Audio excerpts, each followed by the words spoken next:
Trails and Tributaries Part 5. Written by the Furry Sith Lord. Pictures by Tauronium.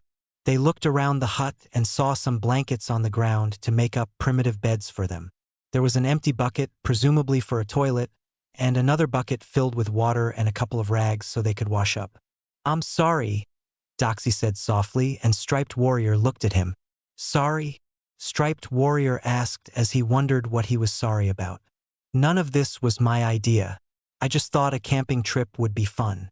I heard Max and a couple of his buddies playing an online game talking about how there was supposed to be treasure up here. I thought searching might be a fun adventure," Doxy explained.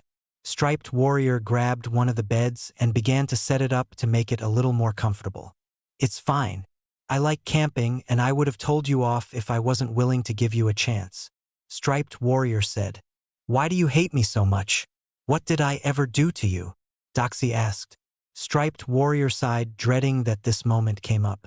He was hoping he would not have to talk about this, but he realized there was no choice. "I'm afraid," he replied to Doxy, and he told him about Mike and how he died. He told him the secret that he was afraid of having someone else, like Doxy, trying to replace him, and how Striped Warrior was afraid it would make him seem disloyal to Mike to let someone new replace him. Doxy at one point sat on the bed Striped Warrior was making and reached out to hold his paws as he listened to the tale. "No one can replace Mike," Doxy said as Striped Warrior used a free paw to wipe tears away. "Don't hate me, but because he died doesn't mean you should die also. I don't think Mike would want you to be alone and miserable.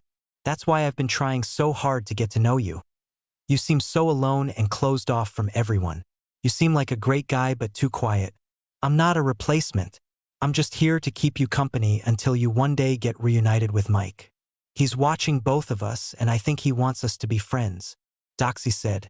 Striped Warrior nodded as he continued to softly cry.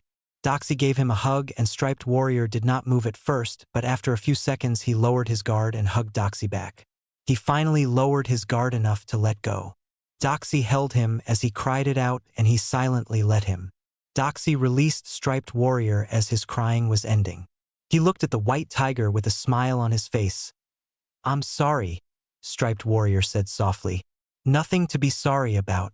We're pals now," Doxy said, and Striped Warrior smiled back at him. "There's something I have for you. I need you to keep it," Doxy said as he took his phone out of his pocket and sent a text to Striped Warrior's phone. Striped Warrior looked at the phone number texted to him. "This is the number for my best friend Tauros. If anything happens to me, then please call him. He's a great guy and he'll help you out in any way he can. I want you to be able to contact him in case something happens. These furs and their prophecy scares me," Doxy told Striped Warrior. In his own private hut, Red Yote sat with the two Yotes he had personally chosen to guard the two intruders. They sat on their ankles with their paws held out, holding them up as they sat on the ground before Red Yote. "I don't want them harmed until they bring the item back to me. The enchantments used to seal it away prevent any of us from touching it. Only someone of pure heart can touch the cursed treasure. When it was reported that those two stumbled into our territory, I knew I could use them. I made up the prophecy, but little did I know that the spirits would show me how dangerous those two really are. You let them grab it, and on their way back here you will arrange an accident and bring me the cursed object. Do this, and you will be greatly rewarded.